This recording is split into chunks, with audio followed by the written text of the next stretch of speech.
Saludos a todas las personas que se encuentran viendo este video. Mi nombre es Camilo y este es el primer video de la colección de 5 videos acerca del paradigma de programación lógica. En este primer video hablaremos acerca de la lógica y de las cláusulas de... Los contenidos de este video son dos puntos fundamentales acerca del paradigma de programación lógica. Hablaremos un poco de la introducción, de por qué se originó este paradigma y cuáles fueron sus objetivos en un principio, y acerca de las cláusulas de Hoare y la lógica que va detrás de esto, que es la base matemática en este tipo de lenguajes de programación lógica.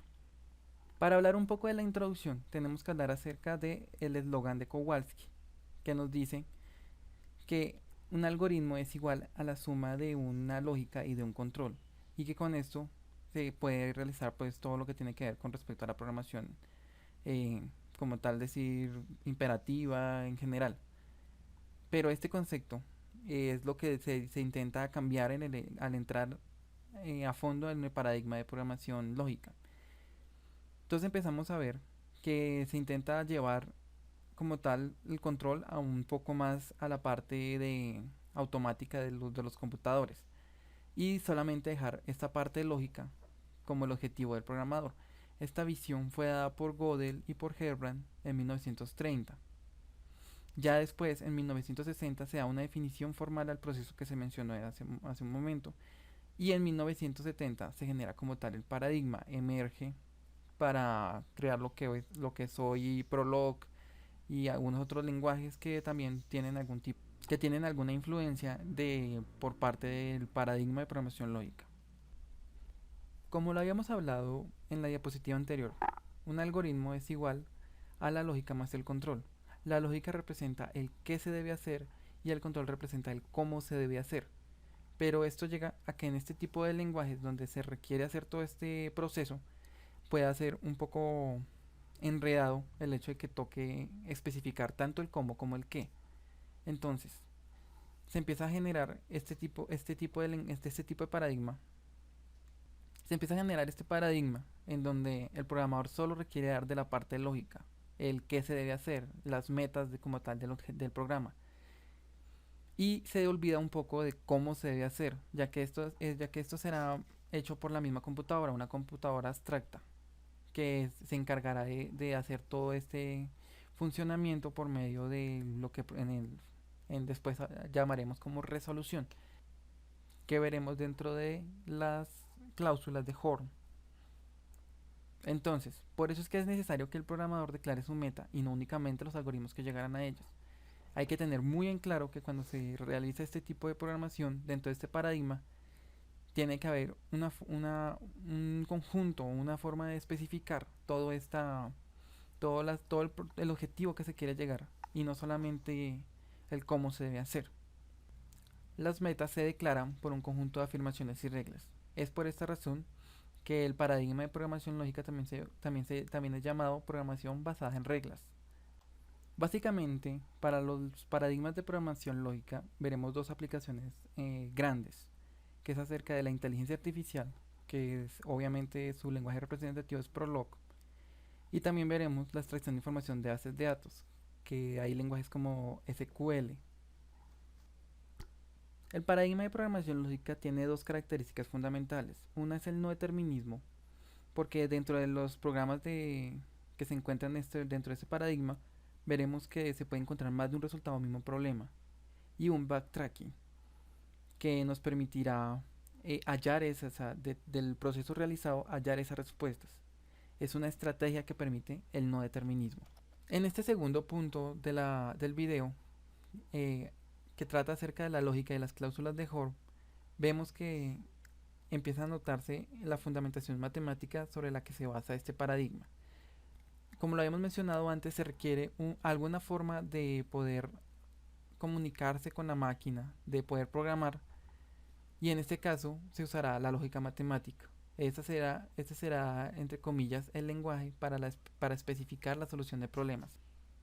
El anterior estilo nace de dos necesidades de los investigadores, que no son muy realizables con los lenguajes convencionales, que son: el primero es el procesamiento de lenguajes naturales y el segundo es la prueba de automática de teoremas.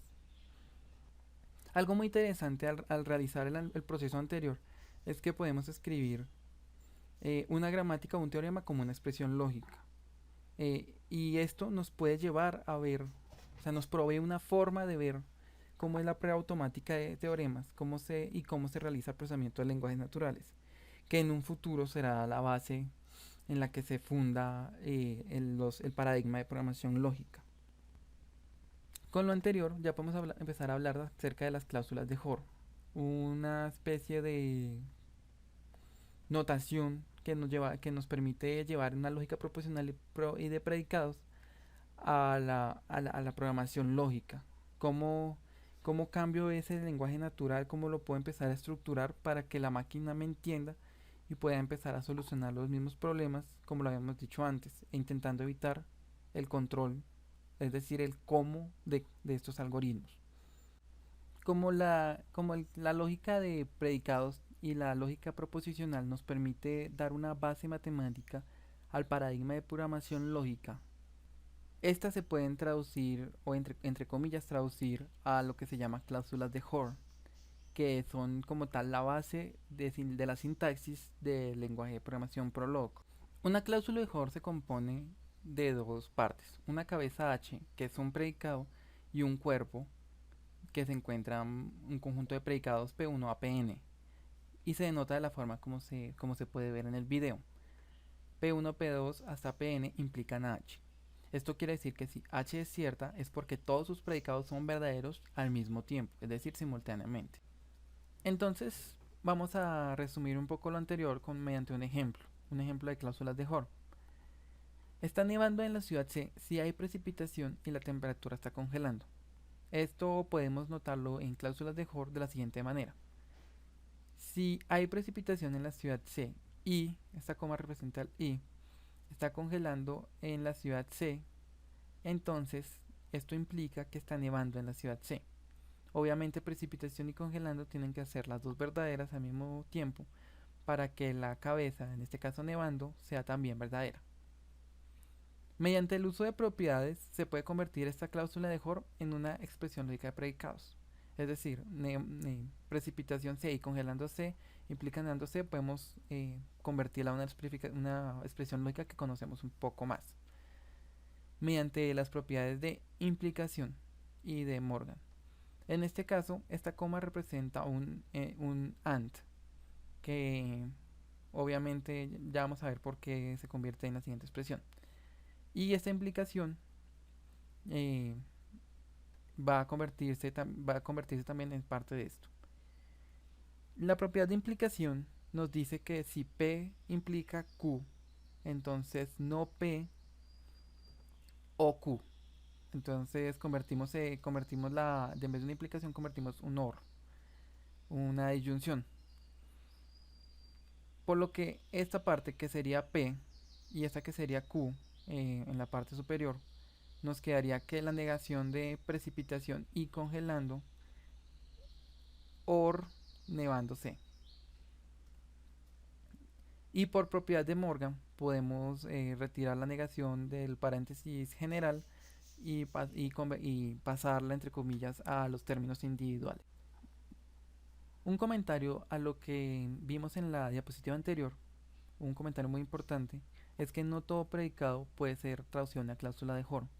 Esto se debe a que no todo predicado puede ser convertido a una forma normal conjuntiva, que como veremos un poco más adelante cómo es su estructura y por qué es necesario convertirlo a esta forma normal antes de poderlo convertir a una cláusula de Hoare. Entonces nos dicen, el libro de Tucker de paradigmas de programación nos dice que puede haber, que siempre y cuando sea posible hacer esta conversión de predicado a cláusula de Hoare, se requieren seguir unos 6 pasos. Con el ejemplo anterior, entonces empezamos a explicar el paso 1, donde se eliminan las implicaciones de P. En este caso vemos que la implicación es este símbolo y que nos lleva a que P implica Q. Y como lo habíamos visto, como lo habíamos mencionado anteriormente, eliminar esa implicación por la propiedad de implicación de predicados, encontraremos que esta disyunción y que se eliminará la negación de P. Entonces, ahora requerimos, dentro del paso 2, reacomodar las negaciones para que queden los términos individuales de la expresión. Es decir, no podemos tener, entre comillas, factores a varios términos. En este caso podemos ver que esta negación eh, encapsula tanto a Ritz como a Book. Pero como nos dijo el paso 2, debemos obviamente convertirla para que se encuentre en los elementos individuales, en los términos individuales de la expresión. Y esto lo hacemos obviamente mediante la propiedad de distribución o entre algunas otras propiedades de los predicados. Siempre debemos llegar a una expresión donde las negaciones se vean en los términos individuales. En el paso 3, en este ejemplo no se puede notar este paso porque no se da la característica. Se deben eliminar los cuantificadores existenciales de P usando la primera forma de Skolem. Entonces requerimos, o sea, no vamos a explicarla dentro del video, se necesita ver un poco más acerca de qué es la primera forma de Skolem, la constante de Skolem, para poder realizar esta conversión. En el paso 4, entonces debemos reacomodar todos los cuantificadores universales. O sea, entre comillas, factorizarlos de la expresión lógica y pasarlos al inicio de la expresión. Eh, no es muy complejo siempre y cuando no haya conflictos de nombre, como, como, se, dice, como está escrito en el libro de Tucker, y no debe afectar el significado. Eh, ya cuando logramos, entre comillas, factorizar estos cuantificadores universales, después obviamente de aplicar la forma de Skolem, podemos omitir, entre comillas, los dos cuantificadores, porque ya, o sea, ya obviamente sabemos que existen y no son necesarios ni afectarán el futuro desarrollo de lo que se va a realizar. El paso 5 de este proceso, de este algoritmo, es usar las propiedades de distribución, asociación y conmutación para convertir nuestro predicado a una forma normal conjunta, que lo resumiremos como una conjunción de disyunciones, para no complicar un poco la definición de lo que significa la forma normal conjunta. Acá vemos que en nuestra expresión de ejemplo tenemos una disyunción y una conjunción y disyunción mezcladas dentro del mismo nivel, y esto no se permite en la forma normal conjunta.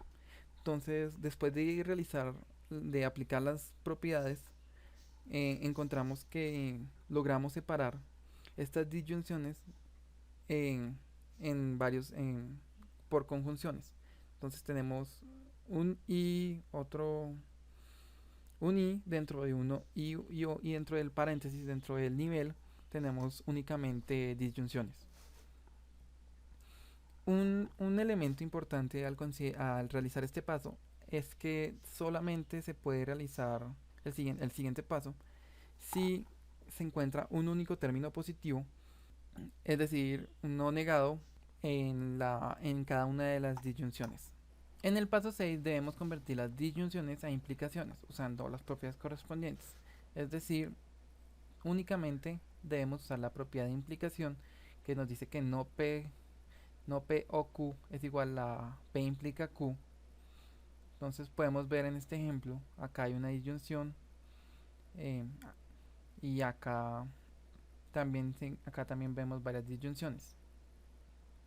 Entonces, como lo dijimos hace un momento, solamente se debe tener un término positivo dentro de cada una de las disyunciones.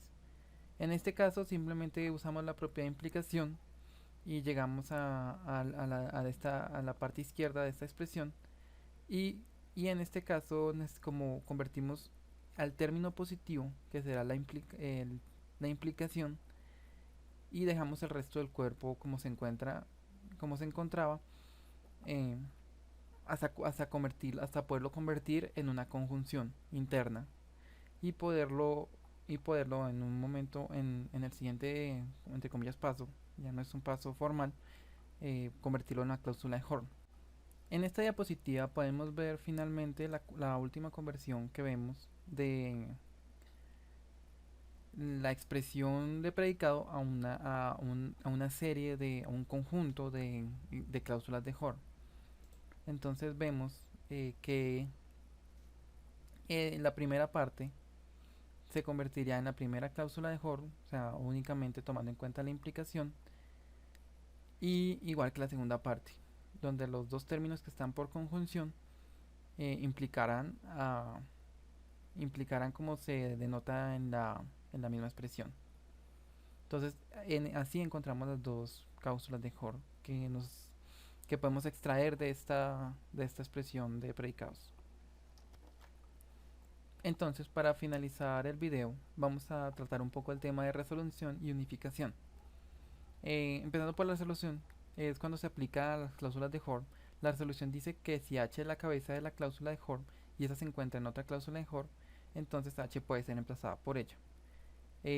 Necesitamos tomar en cuenta el hecho de que una de las dos cláusulas de Hoare no tendrá cuerpo, entonces únicamente tendrá parámetros. En este caso podemos ver un ejemplo donde tenemos que, en este caso tenemos un ejemplo donde nos encontramos speaks, Mary, English, que son los dos términos, los dos valores que puede tomar la expresión. Ya tenemos una cláusula de Hoare un poco más estructurada, donde tenemos dos personas distintas, donde X es diferente a Y. Entonces vamos a tener una conversación entre X y Y, que requiere una implicación de dos personas hablando, como lo hemos encontrado anteriormente. Entonces la resolución nos dice que podemos reemplazar estos valores dentro de las variables que tienen estos predicados, estas partes del cuerpo. En este caso convertimos X en Mary y L en inglés. Entonces tenemos que la persona X será Mary. Y llegamos a esta última expresión. Hay una asignación de variables a los valores durante la resolución, que es la llamada instanciación, que es convertir ese, como lo hemos hablado, ese habla X, ese speaks, a Mary. Entonces ahí estamos instanciando a una cláusula de Hoare que no tiene implicaciones, sino que solamente tiene parámetros, valores, y que como no tiene un cuerpo, siempre será verdadera. Para finalizar, tenemos la definición de unificación. La unificación es un proceso para patrones para hacer coincidir qué instanciaciones se pueden relacionar a las variables mientras se hace una serie de resoluciones simultáneas. Entonces ya es un proceso un poco más complejo, que se podrá ver un poco mejor en el siguiente video, en los siguientes videos, y se podrá notar, o sea, se podrá tener un poco más de concepción de qué es lo que nos quiere decir la unificación. Para finalizar el video, dejamos una corta pregunta, eh, simplemente como para mostrar un poco el proceso que se requiere hacer de una expresión de predicados, una cláusula de Hoare. En este caso, si vemos cuantificadores existenciales, entonces se requiere usar la forma de Skolem para poderse realizar el ejercicio. Eso es un poco más por cuenta de las personas que vayan a realizar el ejercicio. Acá tenemos la bibliografía del video y muchas gracias por la atención.